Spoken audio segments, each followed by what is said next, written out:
പ്രിയ പ്രേക്ഷകർക്ക് സീരിയൽ ന്യൂസിലേക്ക് സ്വാഗതം.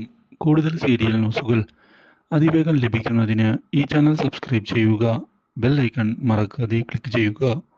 വീഡിയോ ഇഷ്ടമായി എങ്കിൽ ലൈക്ക് ചെയ്യാൻ മറക്കരുത്. എനിക്ക് ഇപ്പോൾ തന്നെ നിന്നെ കാണണം, അല്ലാതെ മറ്റു മാർഗമൊന്നുമില്ല. അതൊന്നും ശരിയാവില്ല രുക്കു. ഞാൻ വീട്ടില, അങ്ങനെയൊന്നും വരാൻ പറ്റില്ല. അങ്ങനെയാണെങ്കിൽ ഞാൻ നേരിട്ട് അങ്ങോട്ട് വരാം. അപ്പോ പ്രശ്നം തീർന്നില്ലേ?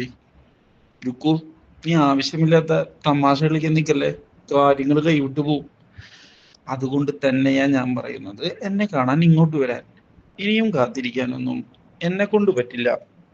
ഞാൻ കാര്യങ്ങൾ തുറന്നു പറഞ്ഞില്ലെന്ന് വേണ്ട. ഓ ശരി, നീ ഒന്ന് വെയിറ്റ് ചെയ്, ഞാൻ വരാൻ കൂടെ എന്ന് പറഞ്ഞ് അവിടെ നിന്ന് പോകാൻ ഒരുങ്ങുകയാണ് അച്ചു. പക്ഷെ അച്ചുവിനെ കാണുന്ന അർച്ചനയാകട്ടെ, എങ്ങടാടാ നീ പോകുന്നേ? എന്തു പറ്റി ഇത്ര പെട്ടെന്ന് പോകാൻ? അത് പിന്നെ എനിക്കൊരാളെ കാണേണ്ടതുണ്ട്. ആളെ അത്യാവശ്യമായി കാണണം. വളരെ വലിയൊരു പുള്ളിയാ, അതുകൊണ്ടാ. ഓഹോ, നന്നായി. എനിക്കും അയാളെ ഒന്ന് കാണണമെന്നുണ്ട്. ഞാനും വരാം കൂടെ. നമുക്ക് ഒരുമിച്ച് പോകാം. അത് ശരിയാവില്ല. അതെന്താടാ നീ അങ്ങനെ പറഞ്ഞേ? ചേച്ചിനെ കൊണ്ടുപോകാൻ ബുദ്ധിമുട്ടുണ്ടോ നിനക്ക്? അല്ല ചേച്ചി, ചേച്ചിക്ക് ഇവിടെ കാര്യങ്ങളൊക്കെ ചെയ്യാനില്ലേ? ഇല്ല ഇല്ല, എനിക്ക് ചെയ്യാനൊന്നുമില്ല. വാ, നമുക്ക് പോകാം. ഇതോടെ രുക്കുവിനോട് വരണ്ട എന്ന് പറഞ്ഞ് മെസ്സേജ് അയക്കാൻ ശ്രമിക്കുകയാണ് ഇപ്പോൾ അച്ചു.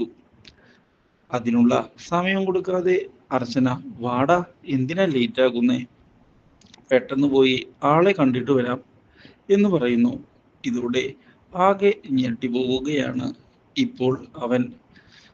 മറ്റു മാർഗങ്ങളൊന്നുമില്ലല്ലോ എന്ന് ആലോചിച്ചുകൊണ്ട് പോകുന്നുവെങ്കിലും ഭാഗ്യം വീണ്ടും അച്ചുവിന്റെ കൂടെ നിന്നതിനെ തുടർന്ന് രുക്കുവിന് കൃത്യസമയത്ത് വരാൻ സാധിക്കുന്നില്ല. ഇതോടെ അയാൾ വന്നില്ല ചേച്ചി, എന്തായാലും തിരക്കൊക്കെയുള്ള ആളല്ലേ, നമുക്ക് പിന്നീട് കാണാം എന്ന് പറഞ്ഞ് രക്ഷപ്പെട്ടിരിക്കുകയാണ് ഇപ്പോൾ Achu. Do like, share and subscribe.